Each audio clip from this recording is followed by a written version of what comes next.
Halo Sobat Pintar, apa kabarnya? Berjumpa lagi di Biology Learning. Pada kali ini, kita akan membahas materi yang sangat dekat dengan kehidupan kita. Tunggu apa lagi? Yuk kita belajar!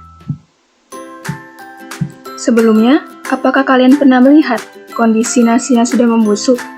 Dan juga, kenapa ya kaki yang tidak sehat sering menimbulkan bau yang tidak sedap?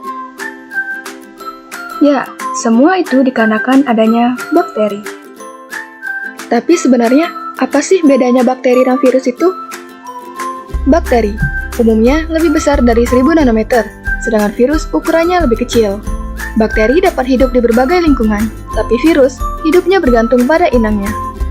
Bakteri bersifat uniseluler dan ada yang menguntungkan, sedangkan virus tidak memiliki sel dan bersifat parasit. Pada video kali ini, kita akan membahas lebih lanjut apa itu bakteri. Bakteri berasal dari kata bakteria, yang artinya adalah hewan kecil.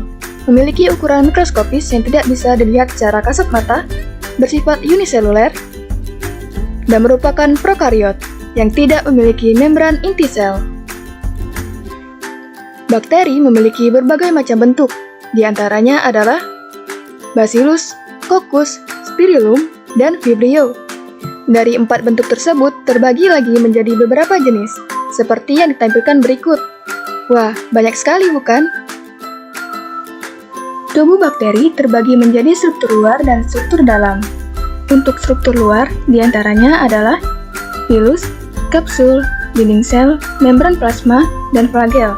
Sedangkan struktur dalam terdiri dari nukleoid, sitoplasma, dan ribosom. Mari kita bahas satu persatu. Pili berupa rambut-rambut halus yang tumbuh dari dinding sel untuk membantu perlekatan pada substrat. Kapsul berupa selubung sel bakteri yang berfungsi sebagai pelindung sel. Dinding sel terbentuk dari peptidoglikan yang berfungsi memberi kekuatan dan bentuk pada bakteri. Membran plasma tersusun dari fosfolipid dan protein yang berfungsi untuk menyelubungi sitoplasma.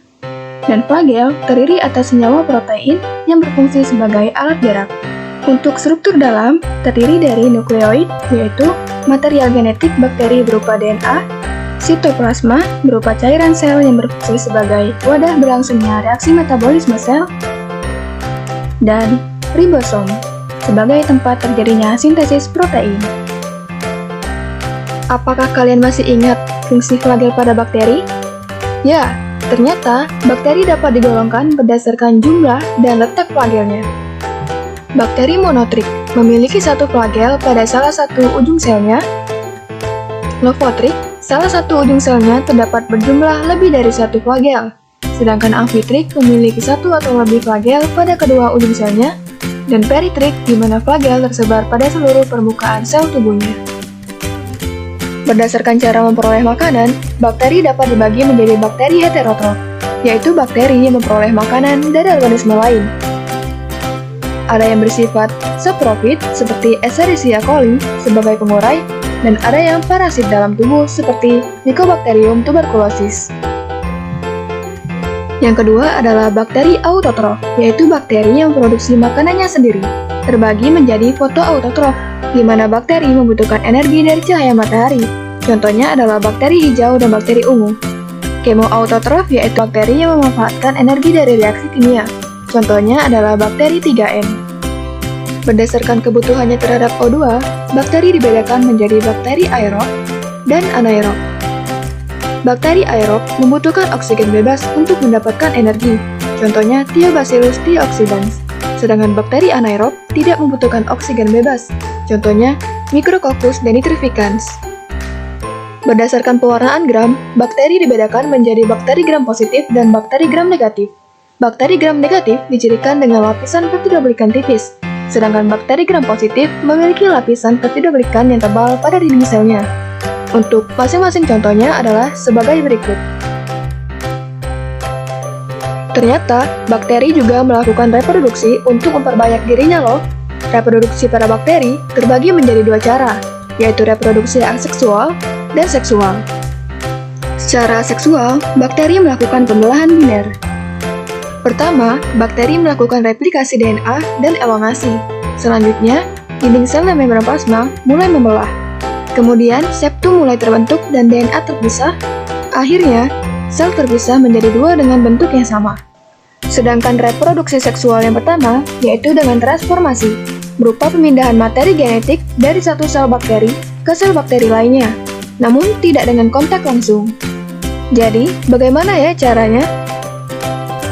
Pertama, sel bakteri donor akan mengalami lisis. Kemudian, DNA bakteri donor akan menuju sel bakteri resipien atau bakteri inang.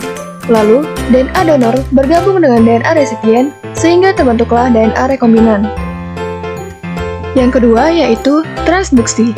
Pada tahap ini terdapat peran virus bernama bakteriophage yang menyuntikkan materi genetiknya ke dalam sel bakteri. Pertama, bakteriophage menempel pada permukaan dinding sel bakteri. Kemudian, bakteriophage melakukan injeksi bahan genetik berupa DNA ke dalam sel bakteri. Selanjutnya, DNA virus yang telah masuk mengendalikan aktivitas sel bakteri dan kromosom bakteri terdegradasi menjadi potongan-potongan DNA yang berukuran kecil. Selanjutnya, virus mengalami proses perakitan. Kemudian, sel bakteri mengalami lisis dan semua virus keluar dari sel. Bakteriophage yang mengandung DNA bakteri menginfeksi sel bakteri lain dengan cara menempel kembali pada dinding sel bakteri. Kemudian menginjeksi materi genetiknya yang juga mengandung DNA bakteri sebelumnya. Pada tahap ke-6, virus memasuki mode prophage, di mana materi genetik virus berupa DNA bakteri pertama berintegrasi dengan kromosom sel bakteri kedua, sehingga terjadilah rekombinasi genetik. Dan reproduksi seksual terakhir yaitu konjugasi. Konjugasi ditandai dengan pemindahan materi genetik secara langsung dari satu bakteri ke bakteri lain melalui jembatan konjugasi. Sel bakteri berdekatan, kemudian membentuk struktur jembatan yang menghubungkan kedua sel tersebut. Terjadilah transfer materi genetik, dan sel yang mengandung materi gen rekombinan kemudian memisah dan terbentuklah dua sel bakteri dengan sifat baru. Setelah mengetahui bagaimana bakteri bereproduksi, yuk kita cari tahu bagaimana sih peran bakteri dalam kehidupan. Bakteri ada yang bersifat menguntungkan dan merugikan.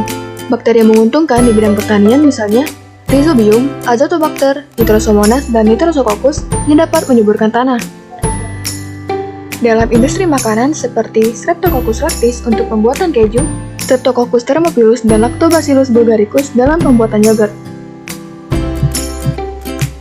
Pernahkah kalian mendengar kata tuberkulosis? Ya, penyakit tersebut ternyata disebabkan oleh bakteri jahat bernama Mycobacterium tuberculosis. Dalam bidang pertanian, Bacterium papayae menyebabkan penyakit pada tumbuhan pepaya, dan Bacillus anthracus penyebab antraks pada ternak. Nah, bagaimana? Apakah kalian sudah paham dengan materi pada video kali ini? Untuk mencoba pemahaman kalian, yuk kita jawab dan bahas beberapa pertanyaan berikut. Nomor 1, jenis bakteri yang memiliki letak dan jumlah flagel seperti pada gambar di atas dinamakan bakteri. Ya, jawabannya adalah D. Lophotrich. Seperti yang sudah kita ketahui bahwa bakteri Lophotrich ini dicirikan dengan adanya flagel yang lebih dari satu pada salah satu ujung selnya. Nomor 2. Pemindahan materi genetik satu sel bakteri ke sel bakteri lainnya dengan perantaraan organisme lain yaitu bakteriophage disebut sebagai proses.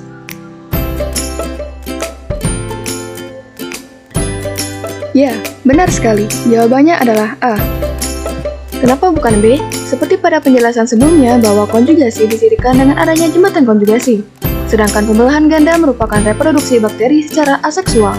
Kemudian, transformasi ini dilakukan bakteri dengan cara tidak kontak langsung, dan eliminasi bukan merupakan bagian dari reproduksi bakteri.